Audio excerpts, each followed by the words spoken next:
Woman, an in-depth exploration of the world of women today with Sandra Elkin.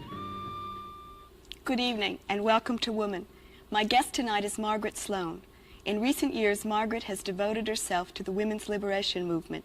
She teamed with Gloria Steinem and lectured on all aspects of sexism and racism. Her articles on black feminism have appeared in the Chicago Tribune, the New York Times, and Ms. Magazine, where she was one of the editorial staff and now a contributing writer. Most recently, she was one of the founders and first chairwomen of the NBFO, the National Black Feminist Organization. Margaret is currently writing a book on black feminism. Margaret, welcome to the show. It's good to be here. I guess I can't be in your book, huh? Yes, that would be a chapter in my book dealing with white feminists and our relationships to their relationships to black women, because the movement is for all women. I was really only kidding, No. but I'm glad to hear that. When you were traveling with Gloria Steinem, you spoke on sexism and racism. What are some of the messages that you tried to get across to the women that you talked to?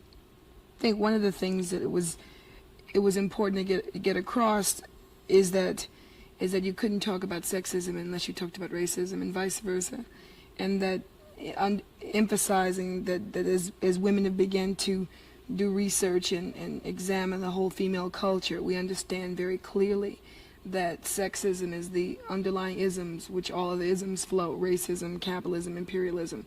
And so it was very important to get the message across to women that this was the kind of movement that we were talking about, was something that was important to all women, that there were certain oppressions that transcended class and race. For example, all women are potential rape victims. It doesn't matter how much money you have. It doesn't matter how old you are, how young you are, what you wear. And there were the abortion issue. I mean, there were clear issues, you know, the marriage and divorce laws, the whole reproductive freedom areas, the Equal Rights Amendment. These were things that really affected women. And women, you know, together were more than half the world in terms of our numbers.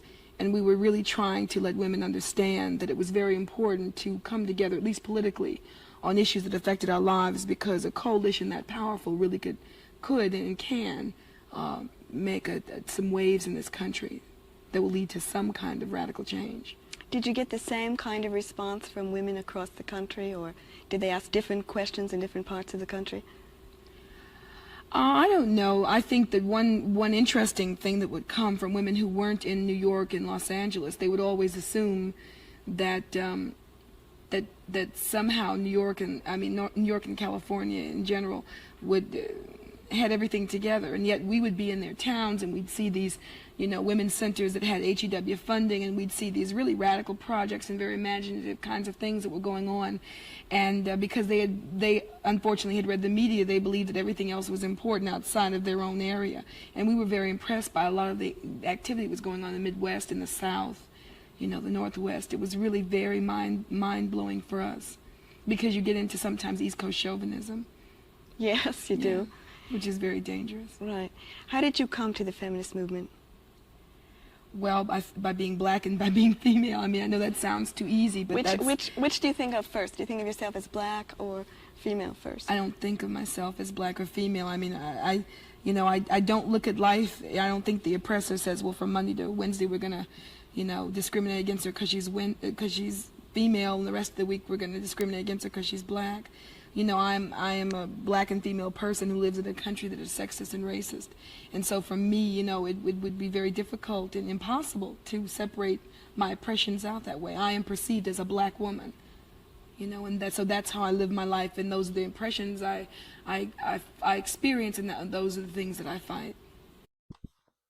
Let me know in the comments, do you believe in feminism? You came to the feminist movement in a way through the civil rights movement, right? Many of us did. We ran screaming and kicking to the feminist movement. Yes, I came out of the civil rights movement, and after, you know, being a very active part in the civil rights movement and later the black liberation struggle, realizing the very devastating but very real thing is that the civil rights organizations, black liberation organizations, were born out of a patriarchal society. And so the male leadership games, the whole liberation struggles somehow got unfortunately suffered a great deal from being very patriarchal in structure, very oppressive, carrying on the same kinds of oppressions that we as black people, men and women, were fighting so desperately to be free of. Did you have a kind of a click at one point and say, you know, I must join the feminist movement? No, in fact, I think I reacted to the women's movement like many women did. I believe the distorted white male-dominated media image of what the movement was about, and so I read it and I said, what are these, you know, white women talking about? You know, again, I assumed that white women were the people that had the problem, you know, and I saw the media interpretation of it. You know, the pictures would be young white women under 21, you know, and so I said, oh, you know, this is crazy. What is this talk? But for some reason, I read and I kept my eyes opened, and I had the opportunity to meet Florence Kennedy, who was a black feminist and an attorney and just a dirty old lady, as she calls herself. And she turned me on and made things very clear in my head, made very good analysis about institutionalized oppression as it relates to black women, and really kind of opened my mind, and from there on things just kind of followed.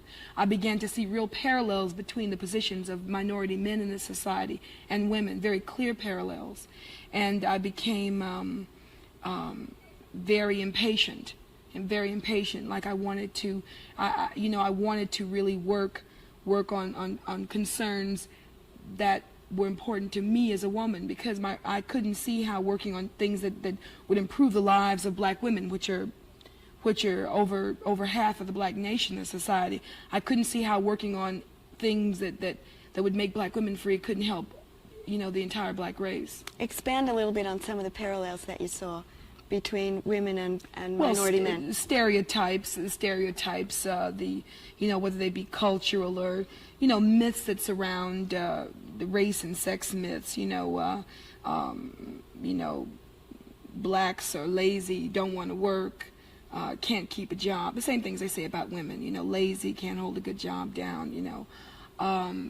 All the kinds of, you know, ridiculous myths that unfortunately have followed us through history. And I must say that after the Black Liberation Movement at least made the front page of the New York Times, there is some kind of degree of seriousness, at least whether it be token or not, in how the movement, the Black Liberation Movement, is perceived, again, because it was black men who ran it. But I must say that I think it's going to take the feminist movement and women in general a long time to get that kind of respect that minority men have. And I'm not about to say that minority men are suddenly free. I'm saying that there's not the kind of racist jokes, there's not the kinds of put downs and ridicules. At least the Black liberation struggle is seen as a serious struggle in the society. Whether people agree with it or not, it's seen as a serious struggle. But many times as we went around the country, we would be on different television shows or interview, you know, these Neanderthals would interview you, and you'd be talking about great civil rights issues like you know, reproductive freedom, the control of our reproductive lives, and the fact that the rape rate is increasing. It's the most violent crime in America that's on the increase. We'd be talking about things like this, and some old backward man would talk about, well, you know, don't you want us to open the door for you anymore? You know, that was a mentality of what was out there carrying out our message. And so it was a real struggle to try to, you know, to get through those basic things. Obviously, those were consciousness-raising kinds of things that women were saying, you know, how could you go into grandiose displays of respect, opening doors, when you won't pay me what I'm worth? And so men would answer and say, well, if you don't let me open the door for you, I'll slam it on your hand. You know, so it would get to that level, and we'd never get to talk about the fact that we weren't talking about reform, we weren't talking about public relations, we're talking about revolution. We're talking about the fact that if in fact the Equal Rights Amendment is realized, that we'd have to have an economic revolution in this country, because this present system can't afford to pay women what we're worth. So when you start thinking in terms of the economics of feminism, people get very nasty and do really tricky things. At first, they liberally, the few states that did liberally pass the Equal Rights Amendment, they said, well, we'll just give those broads, you know, what they want. They start thinking about what was really going down with this, and suddenly you had the legislators, like in Oklahoma, reading from the Bible, quoting how if this legislation was passed, it would mean the end of apple pie and the flag, and so Oklahoma didn't pass the Equal Rights Amendment. You have states now scrambling to try to rescind their vote, because people are really realizing on some level how serious we are in the politics and the economics of feminism. And they're very scared, and they should be. Tell me about the NBFO, the National Black Feminist Organization, which you founded now. Why did you find it necessary to do that? Well, let me preface it. I didn't find it by myself. I don't want to ever get in that dangerous position of assuming that I could, do that. Several black women in New York City got together after a meeting was called together by a black feminist, trying to get black women together and analyze our relationship with the black liberation movement, with the feminist movement in general. From that, ironically, I don't really think most of us thought of founding an organization. We just decided that we had such an experience spending the day talking with each other, we'd like to hold a conference to bring as many women from the East Coast as possible, black women, to talk about feminism. But that summer of last year, the media did another job on black women. There was a lot of articles depicting the relationship of black women to white women, none of which were written by black women, by the way. A famous news magazine had a terrible article misquoting black feminists. There was a black magazine that had an article saying women's lib has no soul. It was written by a white psychiatrist. And these kind of things really messed us up. And then there was a civil rights leader who was going around the country saying that the recent Supreme Court decision on abortion meant genocide for black women. So we were furious. Everybody was talking for black women but us. So we said, we're going to call a press conference. We're going to tell them we have this organization. It's a national organization. And I love the arrogance of black women because we just, kind of did it. And everybody came. All the press came because they were hungry like piranhas. They just knew we were going to cut up everybody and trash white women, trash black men, trash everybody. So everybody came, the German press. I mean, the room was more press there than we were. It was only 15 of us. So, they said to us, well, they said, Ms. Sloan, how many women do you have as members? And we said, potentially millions. Next question, we went on. And the interesting thing about that is that we never expected to get the response that we did. We knew there were black feminists out there, but we'd been so beaten down kind of by the media image of it that we believed, well, if there were black feminists out there, it was probably maybe one in every state at best. And the next day we received over 200 calls from black women around the country saying, where have you been? I feel so alone. There's no group I can identify with. Is there a chapter in my city? And the next day we got another 200 calls. Now we have about 3,000 women.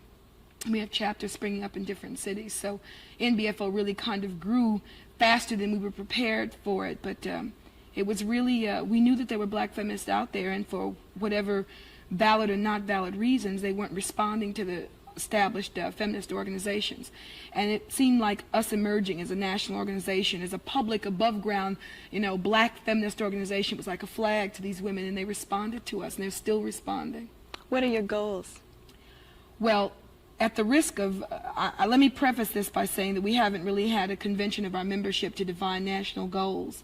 So we do have a statement of purpose, and we have a basic philosophy in that we want to fight to end the oppression of black and female people. That is our priority, because we as black women feel that we must work on ourselves. Nobody else can do it. Not white women, not black men, certainly not white men. So we have to do it, and we believe if there's any kind of important radical change that's going to come, it has to begin with yourself. It's very difficult, to work and do and fight other people's battles. And black women certainly have enough battles to fight that we can just start right there and go another couple hundred years and still have to work on it. So our goals are very similar to, we are part of the feminist movement. That's in our philosophy, and that's our statement of purpose. We always have been. It's just the media chose not to focus in on us, but we've always been there. So our goals are very simple, and very similar to the current feminist goals: reproductive freedom, into restrictive laws that would lock an individual out because of race or sex. And from there, we haven't really gotten into how we will choose to go about on a national basis fighting these battles. Local areas will work on priorities in their particular areas, but we will be doing that very soon. Is one possibility a lobby? We don't know about that. We have been doing You don't know about that, or you don't want to talk about that? Well, we've been doing some lobby work, but there are tax statuses and all those kinds of things, and we're still new at that point. We are really trying mainly to concretize and get ourselves together internally, and I think once that's settled, then we'll know about lobbying or whatever. but black women have, we participated here in New York State with the Women's Coalition to lobby. We were very active in the lobbying that went up in Albany this year. We were a visible presence, and it made a difference because, see, these white women who are very guilty can let these legislators dismiss them and say, well, you're just a bunch of white women. But see, they couldn't say that with us at all on any level. And we were there very strong, and we were very consistent, and we'll be back again as long as we can do it and feel we should do it. How do you feel? I mean, not necessarily the NBFO, but what's your feeling about what sexism has done to black women? I mean, well, I think you have to look at it in the large context. I mean, what sexism has done to all women is painful, is damaging. You know, it has not certainly been healthy for the growth of a human race. And then you look at the entire black nation that's within, you know, that's within that whole world of sexism. And unfortunately, you know, black men and minority men have embraced all the concepts and all the vestiges of Europeanism.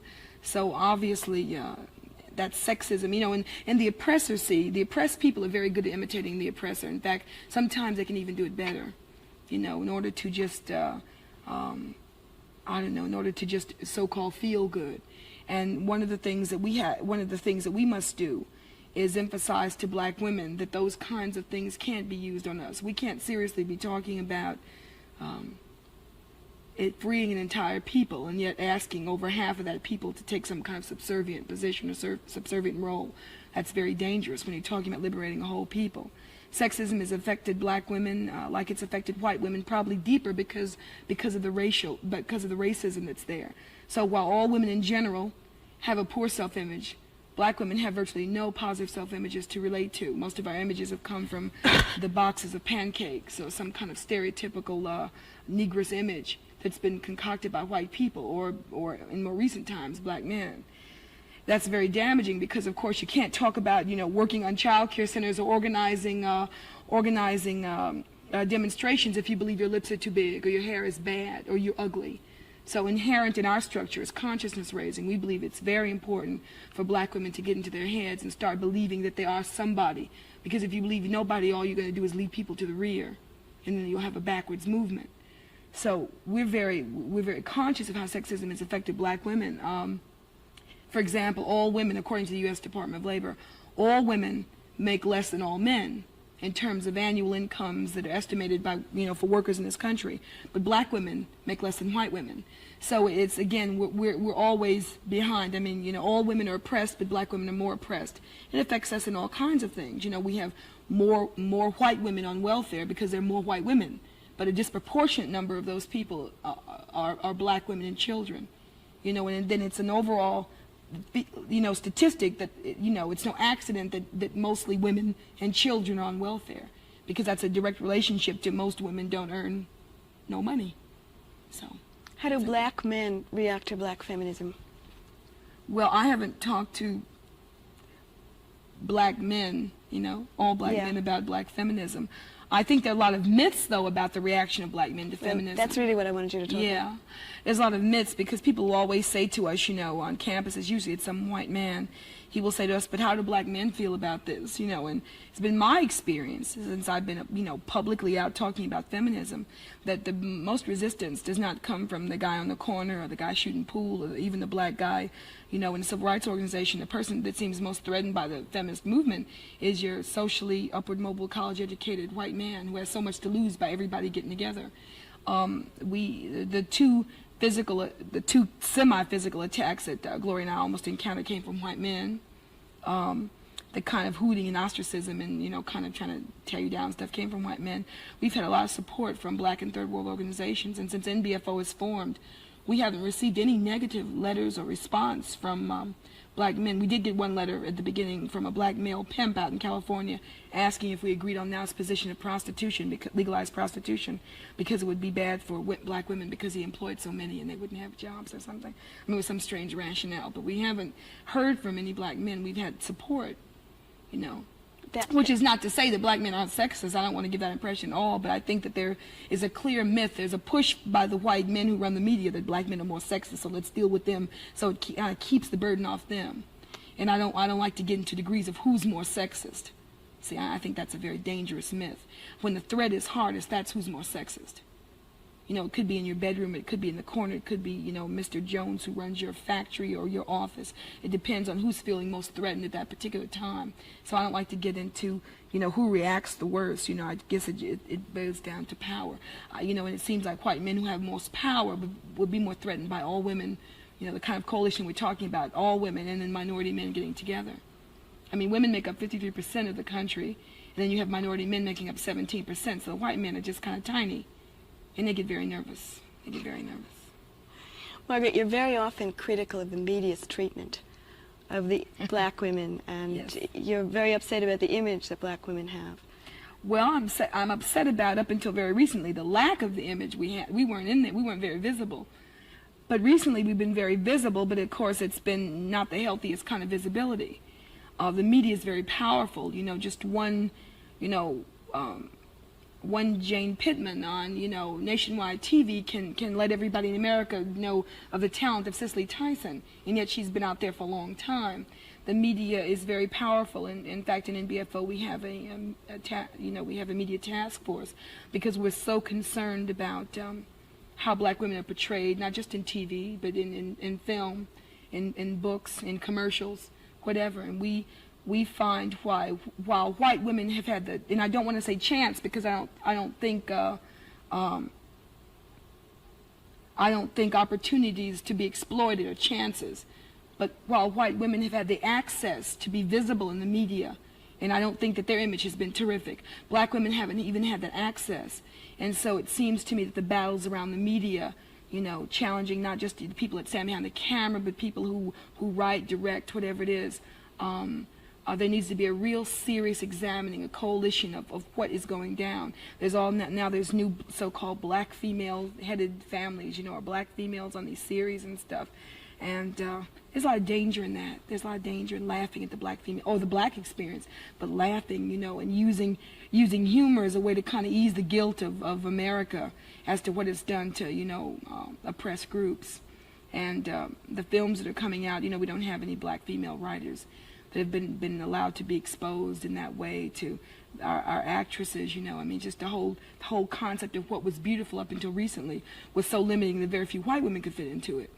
And so that's one of the things that we really are going to work very hard on. What exactly do you think you can do? I mean, what will be some positive Well, things? one of the things we can do is, Flo Kennedy talks about is boycott. See, women, or she calls them apricot, women don't realize how powerful we are in terms of dollars. We don't control, it's a myth that we own all this money, but we don't control, you know, whether we're going to make a particular product, but we can control the choices between does and Tide, you know, and that's important. We can control, you know, at the point of purchase, and women have to realize that, and so we have to start saying things to, you know, I won't call products, and I'm not supposed to do that, but we have to start saying to these hair rinse companies, for example, that have dyed the heads of women for years and make billions of dollars off of it, we have to say, listen, you know, we don't like the way you handle your commercials. We don't like your images, you know, and if you don't, check yourself. We're going to just boycott nationally, and we can do that. See, we have that power. But women, well, oppressed people never believe the power that they have in the first place. But in just local areas, when in civil rights organizations, we would boycott particular stores and national chains, we had tremendous effect. And I think women just don't have enough guts to believe that we can do that. I mean, there are other actions that we could do that I'm not prepared to suggest on TV, but I think that the imagination has to be there. You know, there's a lot of companies, corporate structures that are riding on the backs of cheap female labor, and yet they, you know, it's just very exploitative. I'm just not talking about the media. I think that there has to, you know, Flo Kennedy says maybe the most that oppressed people can do is withdraw from the consent to oppression. And I think that that's a real important start. And women have got to realize that we're powerful. Our numbers are powerful. We see a lot of things, and we have to turn that power around and just kind of shove it down the oppressor's throat. Okay, you've been doing a lot of work in rape, rehabilitation, and all kinds of things. What exactly are you doing? Well, I'm not. I mean, we have a new committee on rape and sexual abuse. I heard your voice on a sound truck.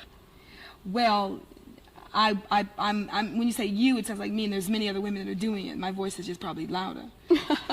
I've been in the feminist movement for 7 years, so I have no problem with that. But one of the things that we black women in BFO are concerned, as all women are concerned, about the increase in the incidence of rape and sexual abuse throughout this country. And they say only 1 out of every 10 rapes even gets reported. Now in this country, in New York City, for example, 68% of the rapes that happen on black and Hispanic women. And the young black girl, 11 to 19, is the person most victimized by rape. So as black women, we see this as a clear issue that black women must address ourselves to. We have to separate the idea of rape being a sexual act and register it as the violent crime that it is. It is very difficult to get any women to report rape. It's more difficult to get black women because of the mistrust of the police that she would have to go to in order to report the crime. We're just trying to start a massive campaign, particularly in New York State, just educating and speaking out about rape. And we're part of the Rape Coalition in New York City. We're going to be going out to areas where black women are and speaking and educating and showing self-defense methods and just what to do in case you've been raped. I mean, it's so much ignorance there just because black women have stayed away from the police for very real reasons. And so many times we find rapes just go rampantly, just rampant numbers of rape go unreported. And we hope that this is something that our sisters in other parts of the country pick up. Our Atlanta chapter is working on rape. And the Detroit chapter wants to work on that also. It's really a very national concern. We see rape as being the female lynching. It's just that serious. Do you think self-defense is a good prevention? I don't think there's any one answer. I have my own feelings about self-prevention. About deterring rape. I really believe that. I believe in very stiff penalties for rapists, and I'm a person that's not into capital punishment or not into in prison. I'm against the prison system, but I feel so strong about the whole idea of rape and sexual abuse and how it's just right. It seems like as women get stronger and become more aggressive and make some public stands, I think it's no accident the reported number of rapes are on increase. I just think that there's some kind of direct correlation with that. And Margaret, yeah. We're out of time. Okay. I'm very sorry. Thank you very much for coming. Thank you for watching. See you next week.